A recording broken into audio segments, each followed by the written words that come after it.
Hello students, अपनी पिछली class में हमने नवमः पाठः सिकता सेतु पढ़ रहे थे हम। तो उसमें हमने देखा कि एक व्यक्ति जो है वह तेज धारा वाली नदी पर के किनारे बैठकर रेत के पुल को बनाता रहता है और तपोदत्त जो है वह जो पास में ही एक पेड़ के नीचे तपस्या करता रहता है, वह उसे देखकर उसका उपहास करता है, मजाक उड़ाता और कहता है कि तुम किस तरह से ये रेत का पुल बना रहे हो जो, और इतनी तेज धार वाली नदी में क्या तुम्हारा रेत का पुल टिकेगा तुम्हारा। और इस तरह से दोनों के बीच संवाद चलता रहता है। तो हम आगे का नाटक हम देखते हैं कि क्या होता है आगे। पुरुषः भो तपस्विन् कथं माम परुणत्सि प्रयत्नेन किं न सिद्धं भवति कावश्यकता शिलानां सिकताभिरेव सेतुं करिष्यामि स्वसंकल्प दृढ़तया। कहता है कि वह कि अरे ओ तपस्वी, क्यों मुझे रोक रहे हो? प्रयत्न से क्या नहीं हो सकता? क्या आवश्यकता है पत्थरों की? मैं अपने दृढ़ संकल्प के द्वारा रेत का ही पुल बनाऊंगा, अपने दृढ़ संकल्प से। तपोदत्त कहता आश्चर्यम सिकताभिरेव सेतुं करिष्यसि सिकता जल प्रवाहे स्थास्यन्ति किम भवता चिंतितम न वा। तो कहता है तपोदत्त की बहुत आश्चर्य हुआ, मुझे तो बहुत आश्चर्य, घोर आश्चर्य मुझे कि तुम रेत का पुल बनाओगे। सिकता जो है वो रेत जो है, क्या जल प्रवाह इतनी तेज धारा वाली नदी में क्या रुकेगा? वह रेत जो है वो ठहरेगा? और क्या तुमने इसके बारे में चिंतन नहीं किया, कभी सोचा नहीं कि ये रेत रुकेगा कैसे?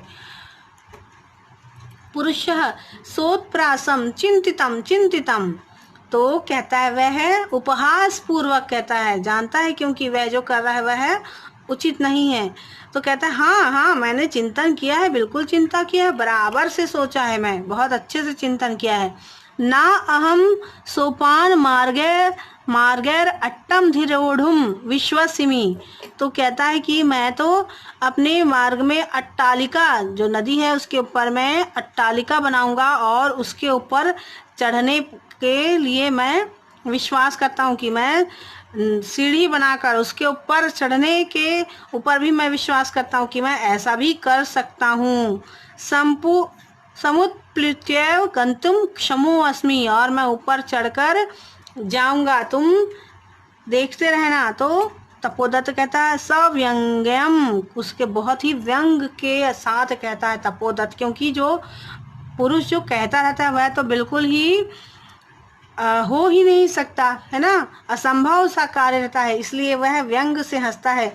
साधु साधु आंजनेयमप्यतिक्रामसि, तुम तो आंजनेय पुत्र जो हैं हनुमान जी, उनको भी तुम अतिक्रमित कर रहे हो, उनके कार्यों को भी तुम अतिक्रमित कर रहे हो जो उन्होंने किया, क्योंकि उन्होंने लांघ कर उस समुद्र को पार कर लिया था ना, जहाँ पे लंका गए थे, जब वे समुद्र को उड़कर लांघ कर पार कर लिया था। तो वो कह रहे हैं कि तुम तो आंजनेय को भी तुम, बजरंगबली को भी तुम पीछे छोड़ रहे हो, तुम तो उनसे भी आगे निकल जाना चाहते हो। पुरुषः सविमर्शम, कुछ सोच कर कहता है को अत्र संदेह है किच।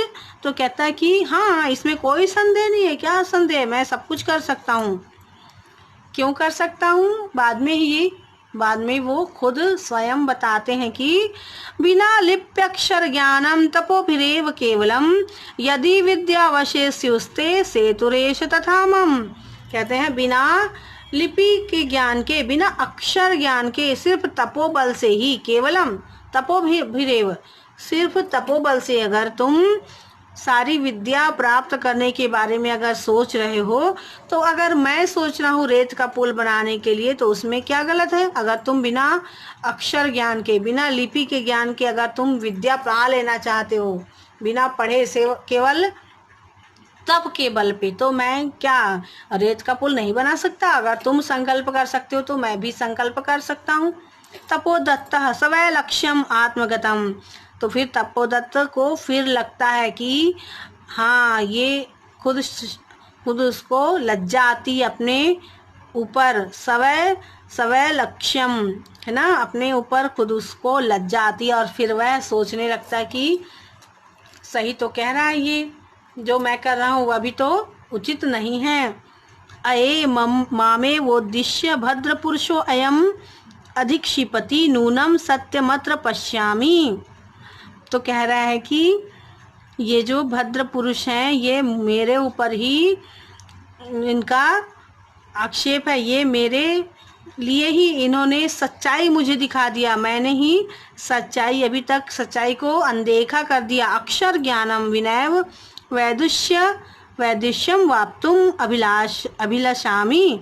तो मैं भी बिना अक्षर ज्ञान के मैं भी विद्वान बनना चाहता हूँ और ऐसी मेरी अभिलाषा है, मैं भी विद्वत्ता प्राप्त करना चाहता हूँ।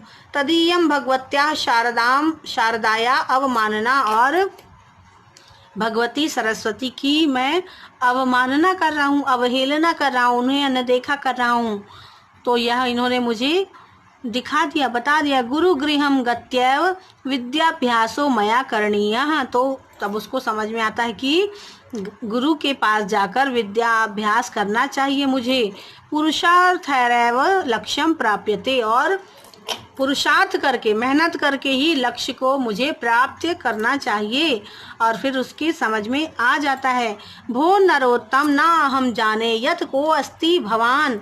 तो कहते हैं कि अरे ओ उत्तम मानव जो हो, तुम श्रेष्ठ मनुष्य हो, मैं नहीं जानता कि तुम कौन हो, आप कौन हैं। परंतु भवद्भिः उन्मिलितम में नव नयन युगलम, पर आपने मेरे दोनों आँखें मेरी खोल दी हैं, मुझे सच्चाई दिखा दी है। तपो मात्रेण विद्याम वाप्तुम प्रयतमानो अहमपि सिकताभिरेव सेतु निर्माण प्रयासम करोमि। और तप मात्र, सिर्फ तप करके विद्या पाने की का जो मैं प्रयत्न कर रहा हूँ वह भी तो उसी के समान है। जैसे कि रेत से पुल बनाने का कार्य है, वैसा ही तो मैं भी कर रहा हूँ, वैसा ही कार्य है। संभव कार्य जो मैं कर रहा हूँ ऐसा हो ही नहीं सकता कि बिना अक्षर लिपि के ज्ञान के मैं विद्या प्राप्त कर पाऊँ। तद इदानीम विद्याध्ययनाय गुरुकुलमेव गच्छामि। और फिर वह वहाँ से जाकर फिर विद्या अध्ययन करने के लिए गुरुकुल चले गए। तपोदत्त और सप्रणामम गच्छति, और उनको प्रणाम करके वे चले गए। तो ये आपका पाठ आज समाप्त होता है। आप शब्दार्थ भी लिख लेंगे अपने नोटबुक में और इस पाठ के कठिन शब्दों को भी नोट कर लेंगे। अगली क्लास में हम इस पाठ के अभ्यास के प्रश्नों को हल करेंगे।